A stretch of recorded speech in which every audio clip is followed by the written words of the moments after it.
All right, so for tonight, I figured we could take maybe an hour or so. It wouldn't take a long time to go through this part. Um, but I want to introduce what's the concept of Everyday Heroes. What might you expect? This is an approach of you walk into your friendly local game store, you see this book on your shelf, and you go, "What is this? What's going on?" Explosions? Yes, explosions. Um, and I'll double open this up with the intro that I have planned. Now, Celtic, for you and others, I do have some character art. I don't. It has filler right now, and I don't have your character names. This is still the working intro. I will be previewing the updated intro hopefully by the end of this week, since you all have your solid concepts and you have this other material. Um, but I want to show you all what can you expect from Everyday Heroes, um, let alone, well, Living Meme, you're not too far off from the concept. I will get back to you on that. I want you to put a pin in that, okay? Living Meme, put a pin in that. And there's also a reason why I have King Kong behind me, okay? So hold on to that thought. I'm going to show you the tentative opening video for Apples to Oranges, which is the name of our 3-part Everyday Heroes presentation. It's going to be starting this Tuesday and then continue the following 2 Tuesdays. And Celtic Lady here is going to be one of the players. But I want to show you the themes of Everyday Heroes and also what you could expect the concepts to be in this particular iteration of it through Apples to Oranges. So let's open this up. It's just like a minute and a half. It's an intro trailer. And then we will get into the book over here.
All right, so there was a lot going on. There were explosions. And so Living Meme, as much as you might have liked the player profile pictures, those were placeholders. As far as I know, nobody is playing Frylock or the Max. But if you all understood any of those references to the characters, you are a man or woman of culture, and bonus points to you. I hope that this did convey the feeling of Everyday Heroes and what you'll be getting into with it. I will be talking about Everyday Heroes as its own system.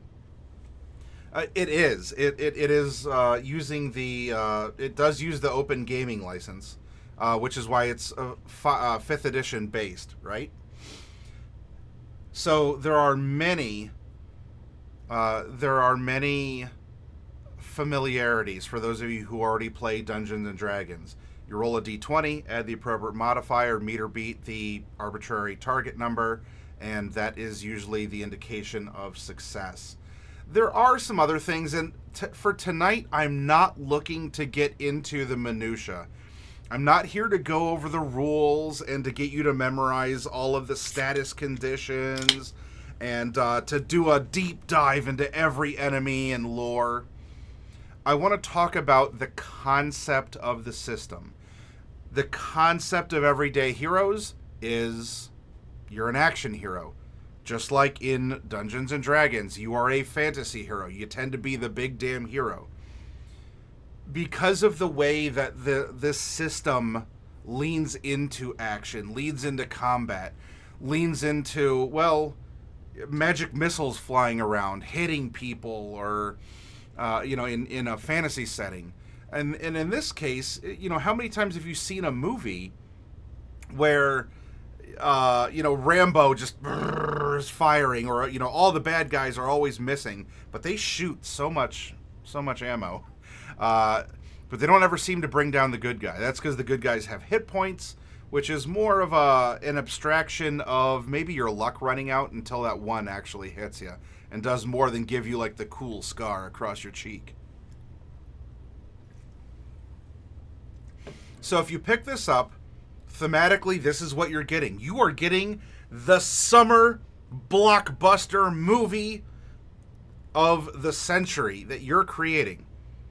If you feel that Hollywood is starved for creative content, or what's out there is exploitative, repetitive, reductive, it infantilizes you, or it just expects you to do whatever, a lot of culture war stuff, blah, blah, blah. You know what? You get to make your own action movie. Tell your own story, or at least a story you're familiar with in your own way. Or, if you want to challenge yourself, take out the Tomb of Annihilation and run it with Everyday Heroes. It'd be interesting. You'd have some very interesting fun. Run it like an Indiana Jones style adventure, or at least a legally distinct Indiana Jones style adventure. In fact, since we have this, let's get some background music up. I think I have some superhero style music.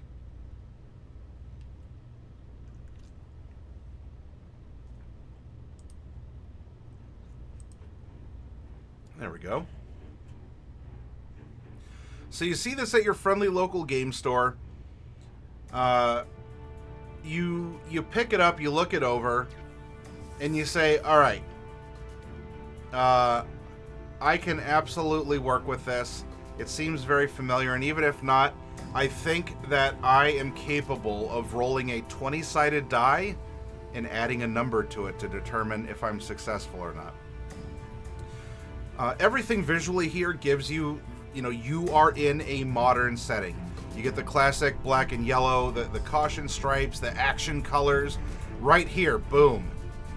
Explosion, as Mr. Torg from Borderlands would say and ask and declare simultaneously. Explosions? Because why not have explosions? Yeah, it's in the front as well. John Wick meets The Matrix meets Call of Cthulhu, says Celtic Lady.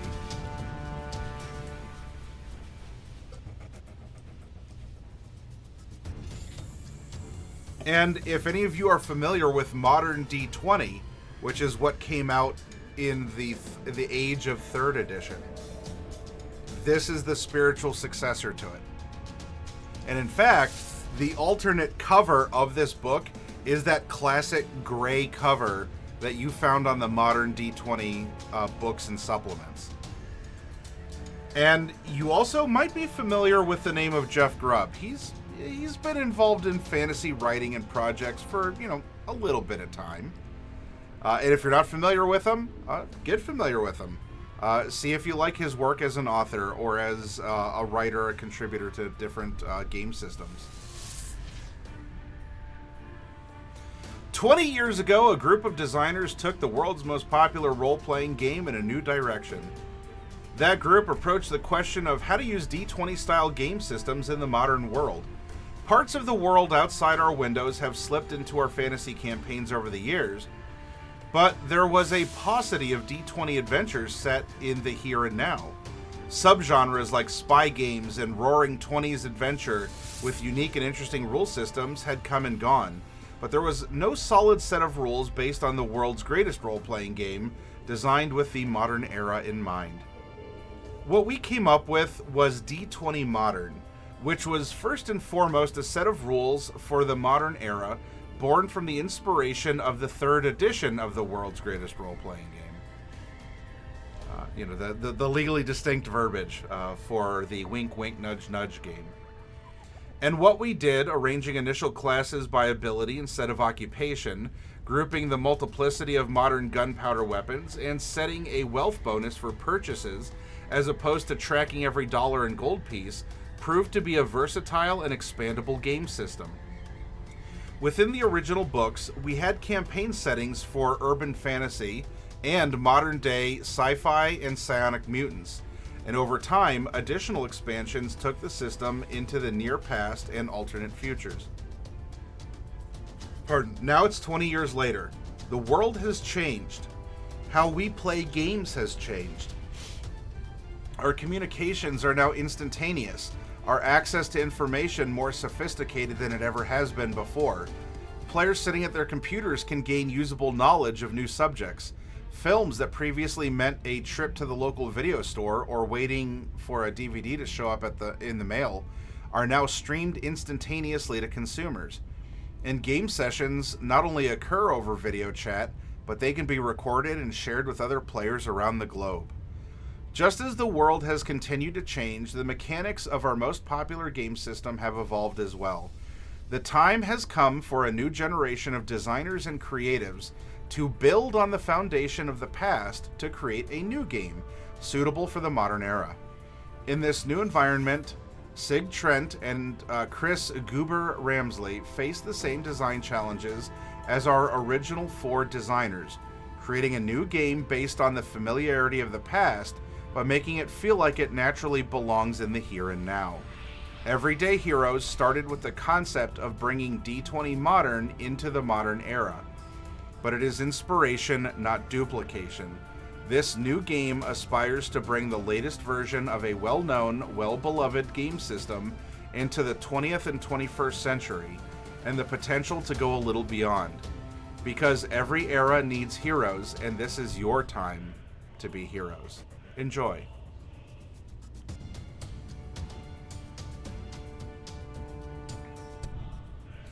Celtic Lady reminds everyone, a quick message to the folks out there: you matter. Until you multiply yourself by the speed of light squared, then you energy.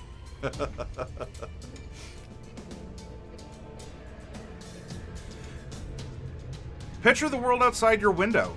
Then imagine taking part in your favorite movie or novel or streaming series set in the modern era, complete with fantastic action, danger, car chases, and explosions? And even better, you're the hero of the story, setting out to stop the villains and save the day. You can do all that and more with the Everyday Heroes role-playing game.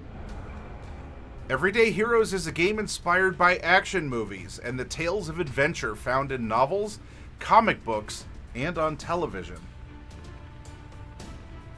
It's a cooperative game of the imagination where anything can happen and adventure abounds. Food trucks, smartphones, tablet computers, electric cars, social media, same-day delivery. You know all about the modern world because you live there. But seen through a cinematic lens, the mundane and commonplace become exciting. The world takes on all the drama and adventure of a modern fantasy, just like a techno-thriller, spy novel, or an action movie where you're the hero of the story. That's what role-playing is all about. When you play Everyday Heroes, you create a fictional character to interact with the story that you experience through the action of the game. That character may be an elite government agent, a private investigator, an ex-cop, or former soldier. The fantasy tropes of the action-adventure genre provide a terrific milieu for amazing adventures.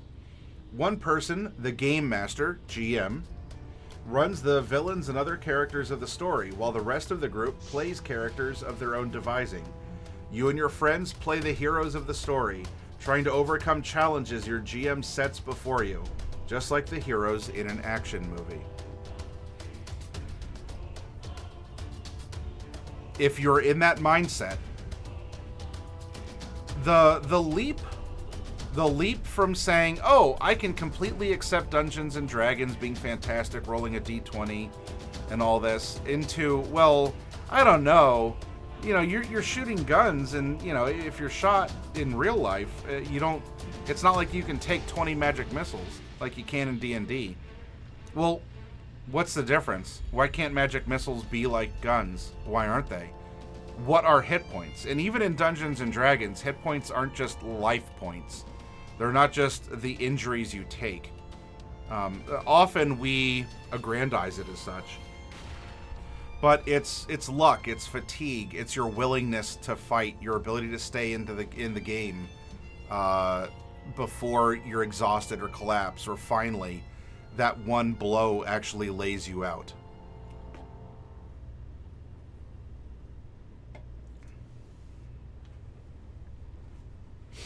What you need to play, this is for most all of you out there. I mean, if you're here watching, you're probably at least familiar with Dungeons and Dragons. So if I tell you what, you need a D4, D6, you even need a D20, you might say, all right, which color? Which material? Plastic? Wood? Maybe even a gemstone, a super fancy one? If you've played D&D, if you've played many other role-playing games, you have what you need. Pencils, pens, and paper. The core rulebook, because this is all you need is the one core rulebook for this system, and a set of polyhedral dice. Now, there's a lot here, and I do this with all of the systems I review. This is going into you've never played a tabletop role-playing game before. I'm going to skip over that. I will presume that you have, or if you haven't, you're either here live while we're broadcasting, or maybe you're viewing this later on YouTube or Rumble. Hello, YouTube or Rumble. It's good to see you. Thank you for joining. So I'm not going to go over this stuff. It's fine. You can read it, or you can say, I got this. I don't need the hand holding.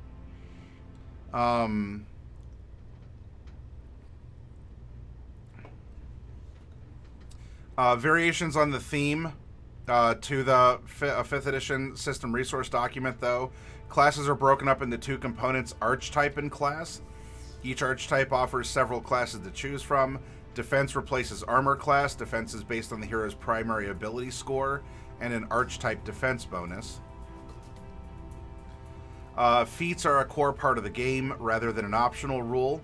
Multi-classing is accomplished through feats. Archetypes and classes go up to 10th level. So, as we've seen before with Daggerheart, and in all honesty, Dungeons and Dragons is really a 10-level system. Does it go further? Yeah. It goes to 20 in 5th edition. It went to 30 in 4th edition as a part of the standard outlay of things. And in prior editions, you could go further. You could go up to the 50s or whatever with extrapolated, like, super epic things. This goes to 10. 10 in a system like this, even in 5th edition D&D, that's the sweet spot. Can you go beyond? Yes, and I'm sure they'll put out a supplement for it. But most games, most campaigns take place... Pardon me. Sorry, it's the root beer. Kroger! Oh, you should sponsor me, Kroger. I'm telling you.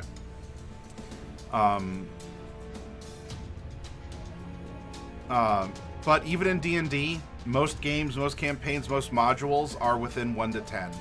And again, you see it in Daggerheart and such, they go up to 10th level.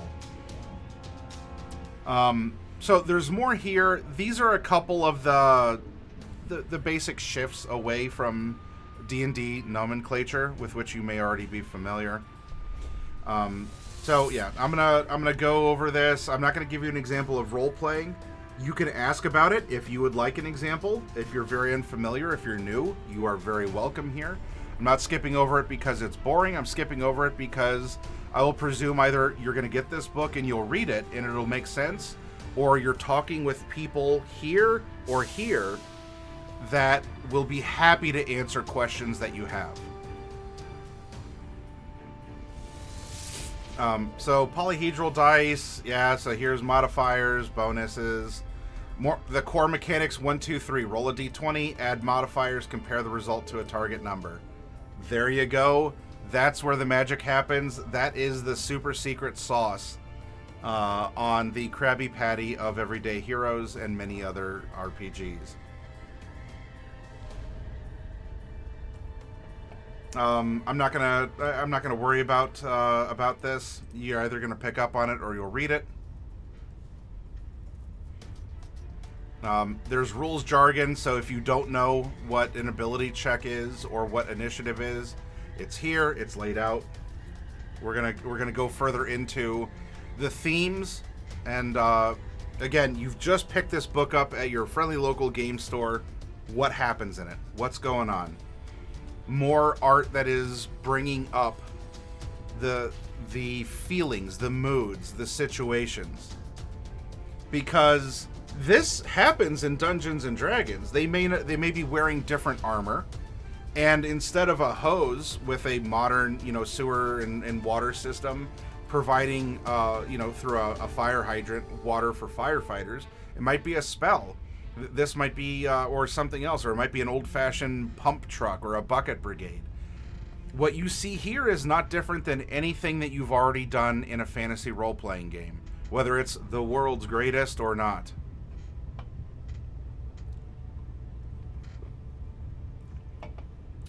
And I say this because we all seem to have... Hey, Big Tigerman.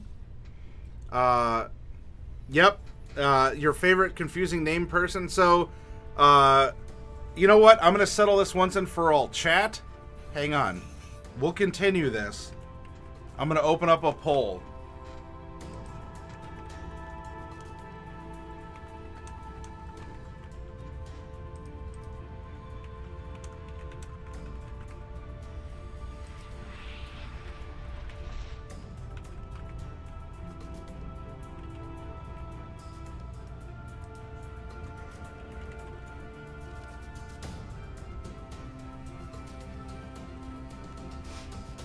I'm going to keep this open for 2 minutes.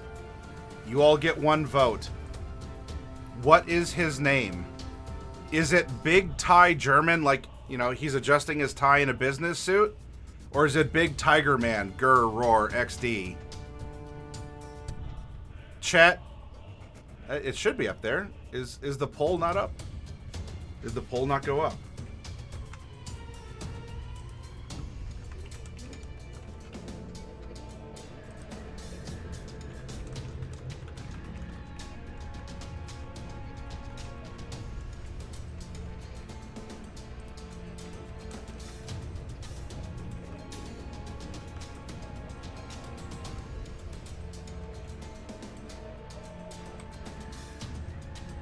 It says a poll's already active. Weird. I don't see it in my extension here.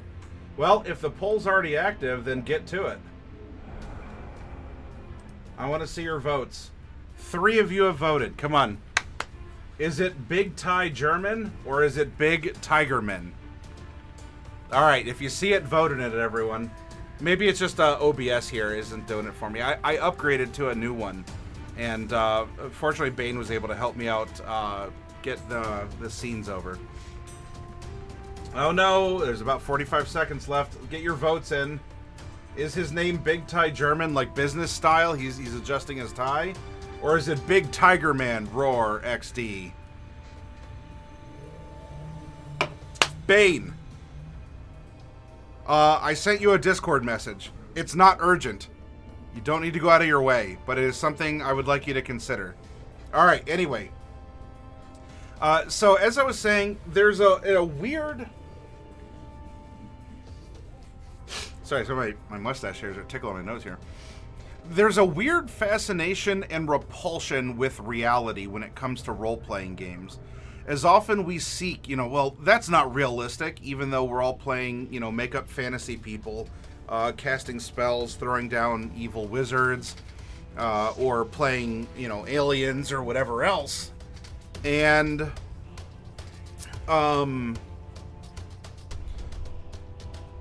so there could be an aversion where you go, well, this doesn't seem real, even though this is probably more real than Dungeons and Dragons or something else. And perhaps because it's easier to set aside or say, I'm clearly in a fantasy realm. And so I know that I can make stuff up. I know that I don't need to be familiar with everything that currently exists because I'm in this comfortable realm of make-believe and fantasy. And this setting, despite being modern to whichever country or region you live in, you don't have to know all that. Either if you're a player and you're being presented a story, or maybe you're playing something thematic, and I'll get to the thematic storytelling you can do here too. Because if you're treating this like an action movie, where bullets are flying, where you have a scene, you saw this in the intro video. This is some really good art. How is this not anything that you would see in another style of role-playing game? Sci-fi or even in fantasy? This might as well be the rogue stealing the jewel from the Eidolon statue. Why not? Aren't there alarm spells? Isn't there leather armor? As an adventurer, you have rope, don't you? Celtic lady, I didn't take a close look to see if you have rope on your character, but surely at least one of you on the team has rope, correct? I don't know. We'll have to see.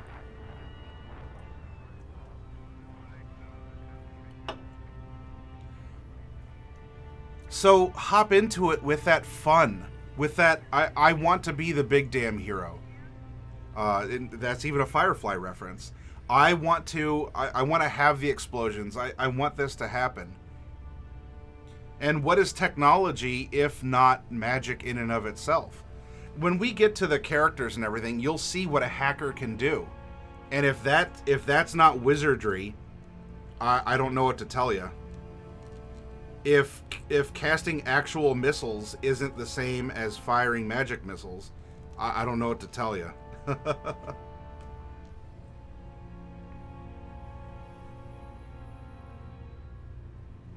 She's a doctor. She has a med kit and bandages. We can improvise. Yeah, there you go. Hero Dragon has some personal experience shopping for rope. So take his advice and go visit your local hardware or novelty store.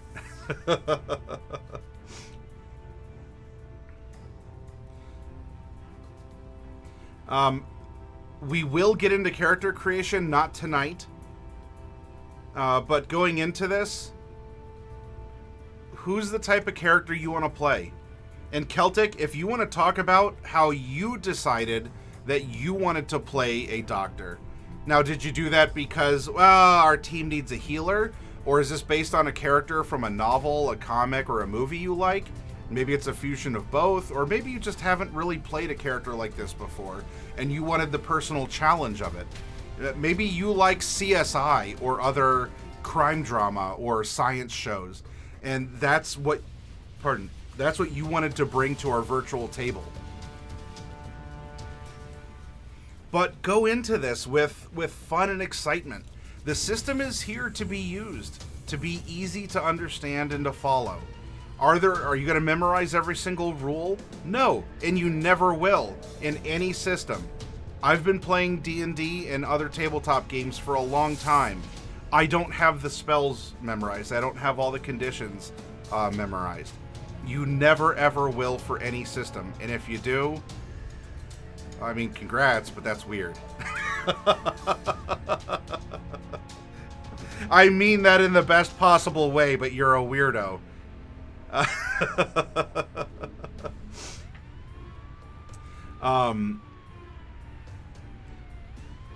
So let's flip through the book now. But before your eyes roll back and go, oh, rules, rules, rules. Words, words, words.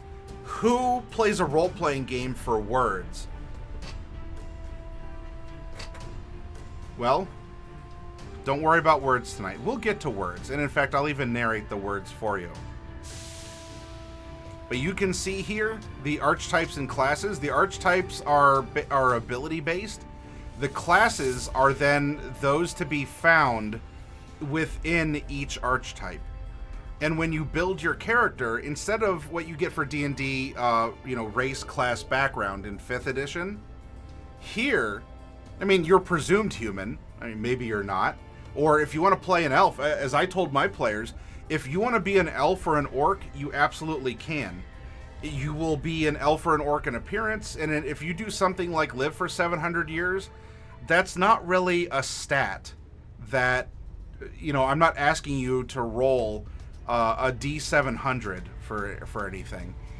And it's perfectly fine to modify your modern, humans-only world with other things that are supernatural. Or if you want to play a tabletop version of the Will Smith movie Bright, which took this urban fantasy, this sort of, D&D mixed with modern day approach. And there's other things, too, that can follow along in that style.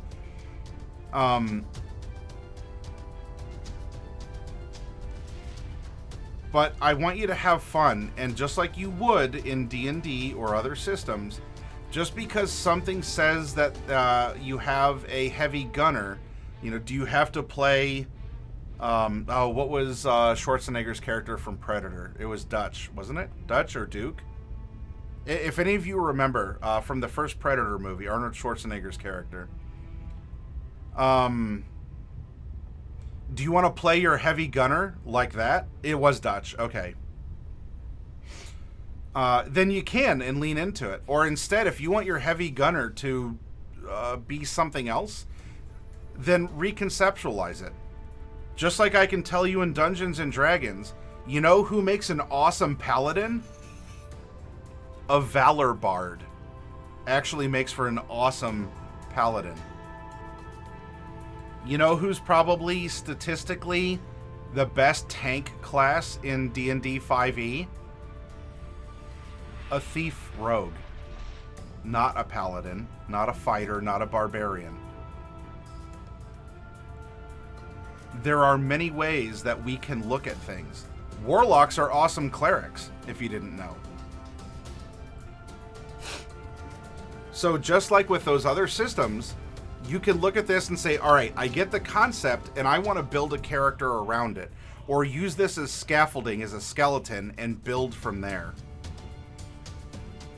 And Celtic did answer. I didn't just want to be a shoot-'em-up person. I was kind of thinking Abby from NCIS combined with Scully. Oh, you know what? I missed the results because I was looking on the other screen. Who won? Who won that poll? Looking for D&D help from the community. My level 13 Twilight Cleric just acquired a cool magic shield, and I want to add Magic Mouth to it so that it does something fun. Any fun ideas?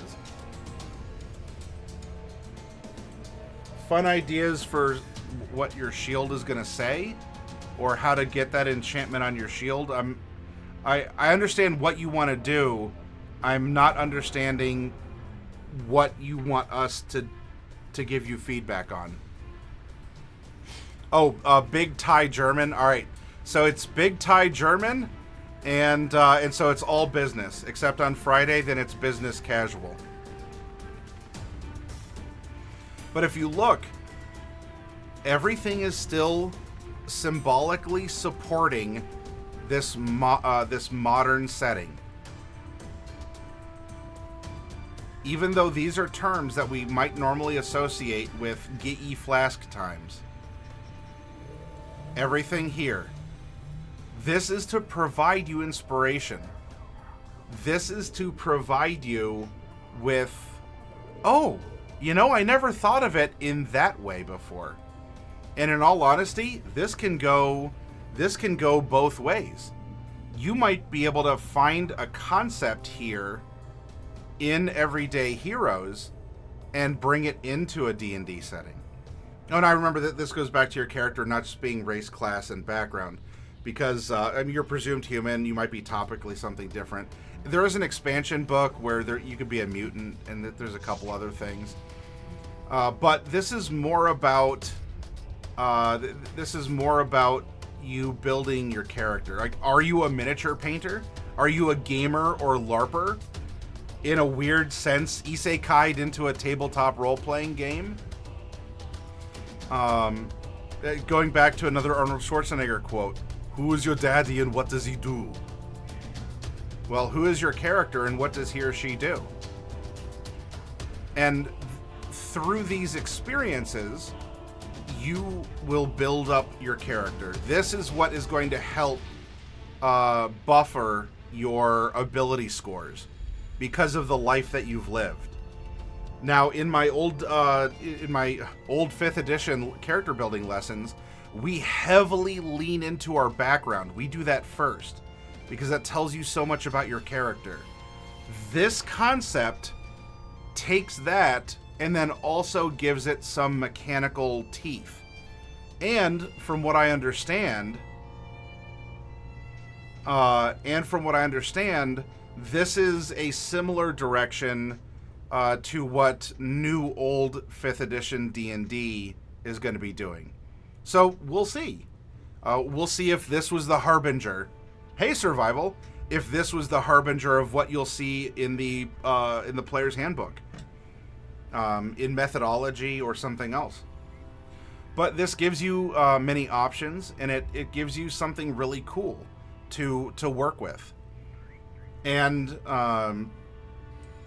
still having that sense of wonder. Were you in fact raised by assassins? Well, D&D asks, were you in fact raised by wolves? That's one of the personality traits, I believe, for the Outlander. For the Outlander background. Again, the art here still backs up the mood. And this even gives you a profession. This is so we know who your daddy is. Now, what does he do? Well, was your character who was raised by assassins and might very well be that heavy gunner, strength-based person, is that person now in academia? Do you have Your Hero Academia? Maybe. People like that still have a lot they can learn, and not just the School of Hard Knocks, or that they can even teach, not just learn. So all of these will help you build some really interesting characters. Here we have an Orthodox priest on a motorcycle, and if you go, wait a minute, that seems ridiculous. Have you all seen? There's a Canadian priest who has a powerlifting world record. If you look at our real world, you will see that there are many makes and models of people who do many interesting things outside of what they might appear as. So it doesn't have the veil of, well, I'm a dark and mysterious tiefling warlock or something. But this character certainly exists in a sense in our real world.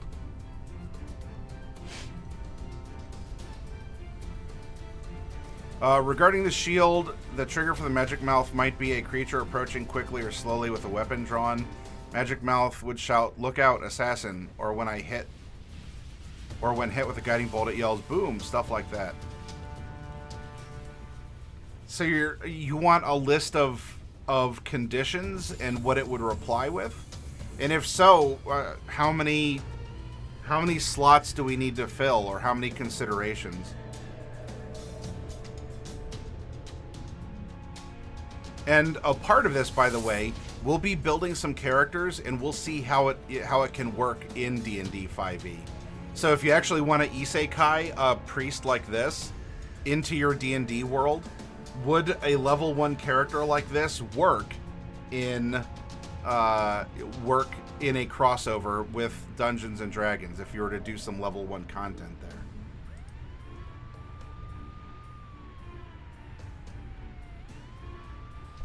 So a lot here. New professions. So you're given a lot of creativity. Your archetypes and classes. Again, this goes into the archetype would be based on your ability. Your class is something within that. Here we go. Chainsaws. Got them in the modern day. Here, this almost looks like that. Actually, this is that titular character. There's the bulldog tattoo.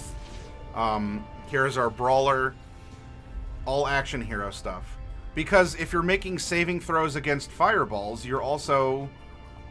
What else are you making saving throws against? You're doing the same thing in movies. The same things you see in comic books. The same fantastic situations you read about in novels. Or visual novels, or light novels, or... you want to go into some sort of like Stephen King horror or something else along those lines.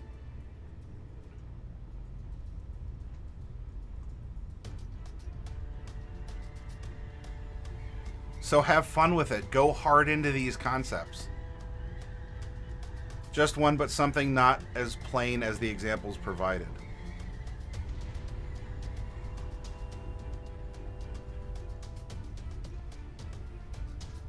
Well, if you only get one, then what's more important for a shield to do?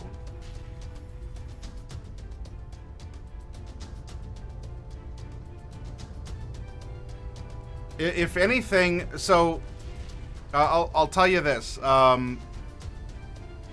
big Thai German. I personally like Big Tiger Man, big and tough. In Metal Gear 4, if you played it, or if you're familiar with the Metal Gear series on PlayStation from Konami, it's an old defunct video game studio. I don't think they make video games anymore.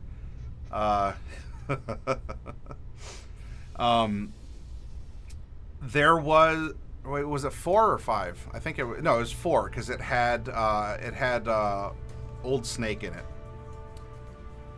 There was a fighting machine called a gecko. And the geckos were designed for urban landscapes. And they had the body of maybe a menacing war robot, right? It had guns and things. But when you looked at the legs, they weren't big, stompy legs like what you'd see on a BattleTech battle mech. Or something out of Pacific Rim. And we'll get to Pacific Rim here in just a bit. They had legs that almost looked like ballerina legs. Because they're strong, they're flexible. They allowed for easy leaping and smaller footprints. And one of the biggest things that they did on the battlefield was moo. Moo! And why is that? Now, Big Ty, you asked a question. It looks like we have a 30-second ad break coming up. I'll let you think about that. And I'll answer the question if you're unsure. And maybe you can use this for inspiration for your shield. While the ad is rolling, I'll continue flipping through things over here. So, you can see that you have so many different tools. Oh, no. Uh-oh. Stop. Hey. Oh my goodness. Do we have to make this smaller? Alright. Little bit bigger. Little bit bigger. And okay. No! Oh my gosh. This, if I didn't need another reason to ditch Adobe products, I have plenty of computer hardware processing, and this Acrobat PDF reader absolutely poops the bed so much. So I'm open for suggestions, especially after that whole them being a terrible, immoral company thing, you know. You best start believing in a cyberpunk dystopia, because you're in one. Although maybe this is appropriate for a hacker to start hacking her own PDF entry. So you can see that there's plenty here. Come on, work with me. There's plenty here from which to draw inspiration. This is a game about being the big damn hero. This is a game about doing everything you do in D&D, but you're setting it in your favorite comic book and your favorite movie franchise or the like. Alright, you might be past the ad break. So, Big Thai German. The reason the geckos in Metal Gear Solid 4 mooed while they had sort of ballerina legs is because on the battlefield that distracted and terrified people. Because it was so unexpected, and there's even kind of a primal fear baked into a rampaging bull. Braying. That if you're having some urban warfare, it's one thing if a big stompy robot comes, just down the way.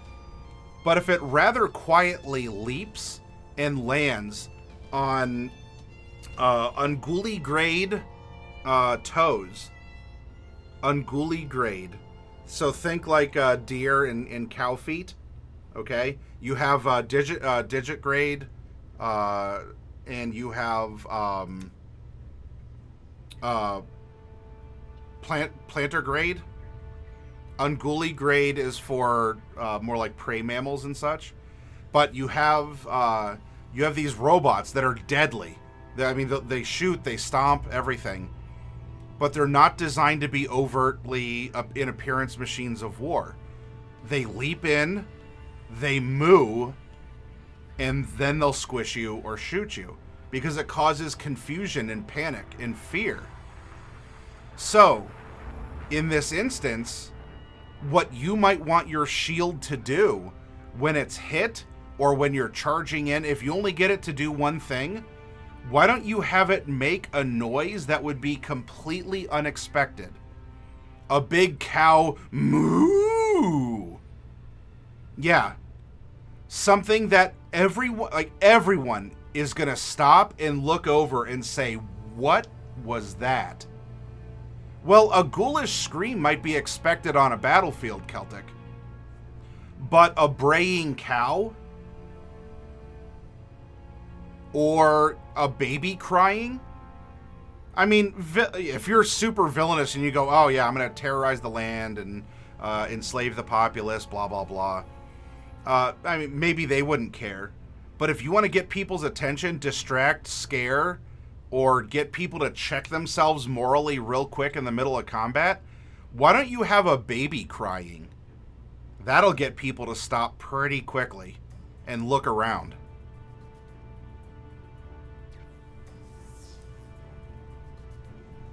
Hyenas, yeah, it could sound like laughter, yeah. Every time your shield... this is leaning into more comedy. Every time your shield blocks an attack, you get sitcom canned laughter. Because that swing on you was a joke. Yeah, go from there.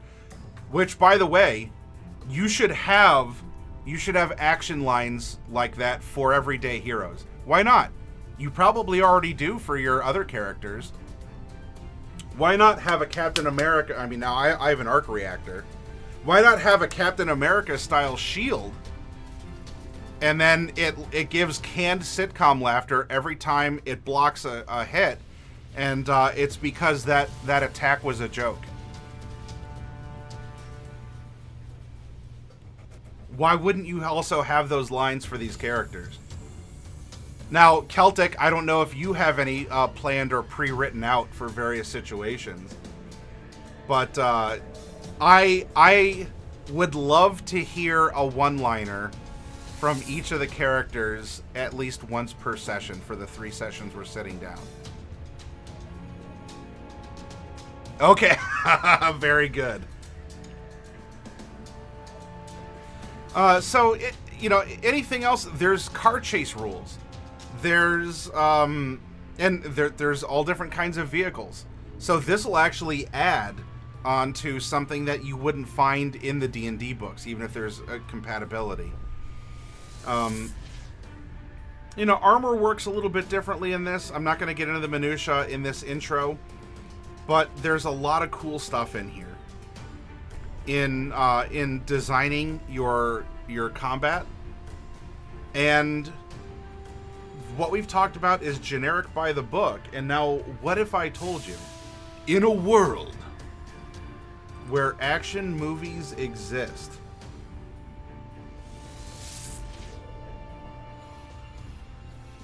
let's bring up our presentation browser. There's our BTTV emotes. If we come over to Evil Genius, now I will link their website here. I'm talking about them. I'm not sponsored by them. If you're interested in this and I can send you a book through my friendly local game store, let me know and I would love to. But if you look over here, oh, Kong Skull Island. All of these are adventure modules. Think of these like Tyranny of Dragons, like Waterdeep Dragon Heist. Think of those as Tomb of Annihilation, as all of these other adventures you might have played in D&D. Do you like the themes in The Crow? And it looks like you're getting the old good Crow and not whatever this new stuff is. Do you like the themes you find in Total Recall? What about, and if you see, it'll scroll over, Pacific Rim. There are rules for big stompy robots if you want big stompy robots in Everyday Heroes. This system not only doesn't, it doesn't just exist, okay, we'll buy it and play modern D20. It is supported with these adventure modules. There are extra rules that you'll find in it, like you'd find in modules in other systems. Or third-party stuff as well. And even if you say, well, I'm more of a Godzilla guy than a King Kong, why not pick up the King Kong one, look at the rules, and adapt it for Godzilla? Or Pacific Rim could do that too, because there's a whole section on kaiju, and such. You want to go for there's the Rambo. You want that big, you want the war-torn, lots of guns, sort of a style of play, and extra rules. It's there for you. These adventure modules are, I want to say, $25. These will not break your bank, and these will give you cinematic adventures, extra rules, and more ways to play this system that is contained in the one $60 core rulebook. This system has value, has expandability. You can create third-party stuff for this. You have a favorite film franchise or comic or something else, a novel? Why don't you step up and make some content for it? Why not? Convert stuff over that maybe you've already written for something else too. Because this system is highly adaptable and it's very easy to play through.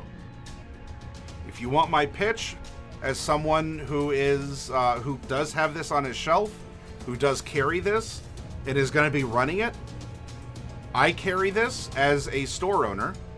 I am happy to run this as I won't be a player, but as a GM. And I'd be happy to be a player in a game of Everyday Heroes too.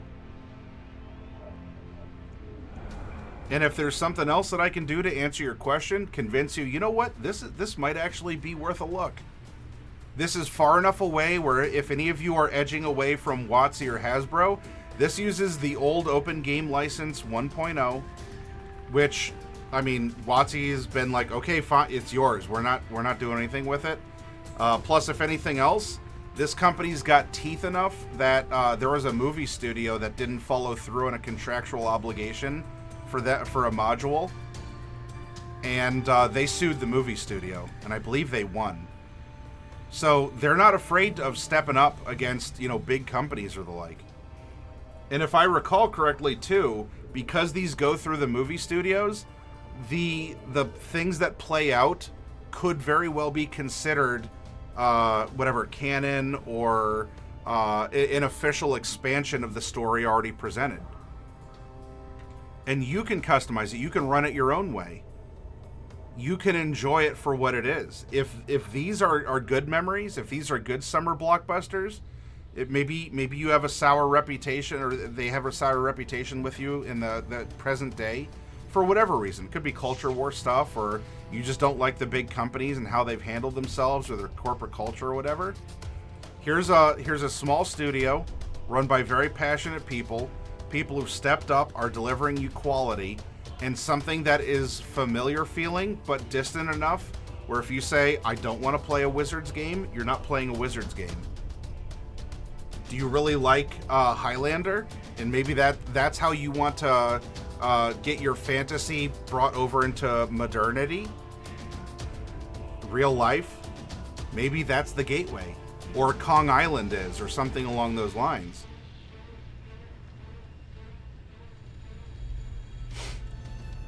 Hi, Bad Espada. DQ says, I'm cautiously optimistic about the new Crow film, but I'll still go to the theater just in case. The original's a classic.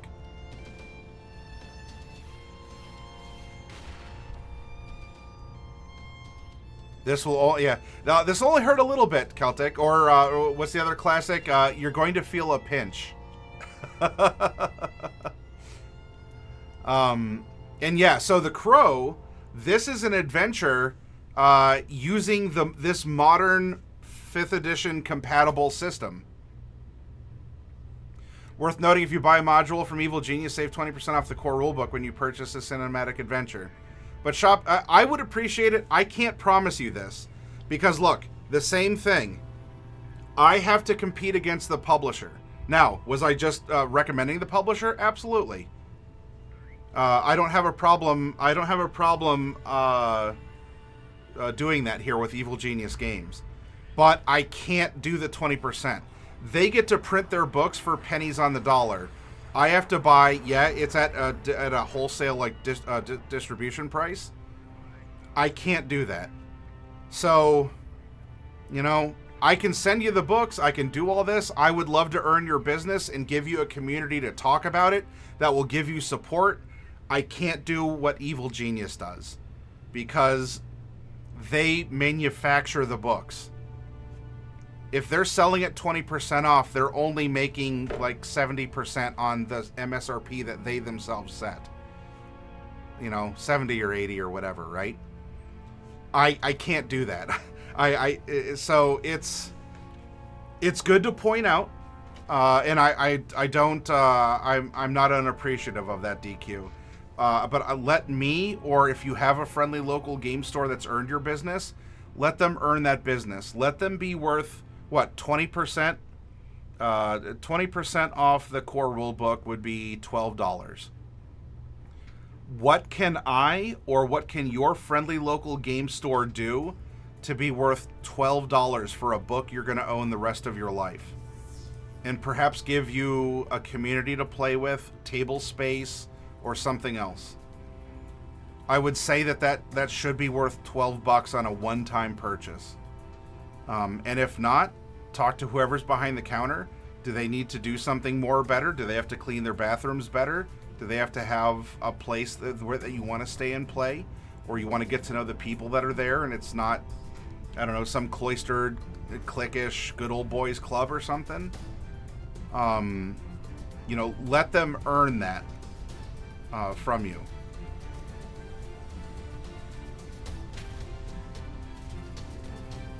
And anyway, that's why I have That's why I have King Kong up here, because Kong Skull Island is itself. And oh, and by the way, they do have organized play, so your friendly local game store can sign up for organized play of this system.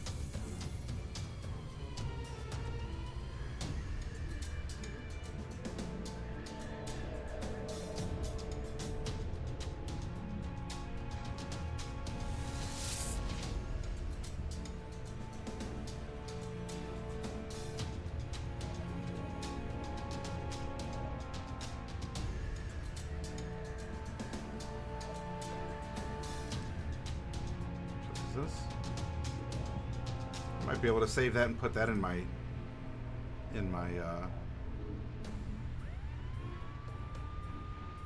anyway. So that's the pitch. That's what you're looking at getting into. It's something that I would recommend, and I also wanted to give you reasons why I recommend it beyond just, oh yeah, buy stuff because I and other places like me are stores.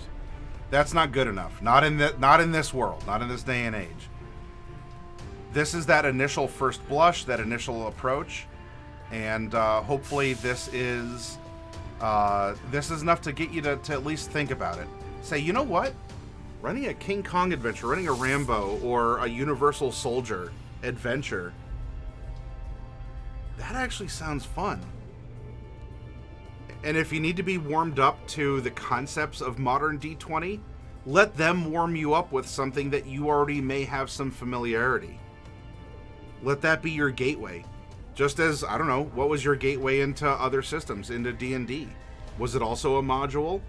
Was it something that was a pre-written kind of a canned adventure? Did you still have fun? Are you still role-playing now? Expect that to happen over here too.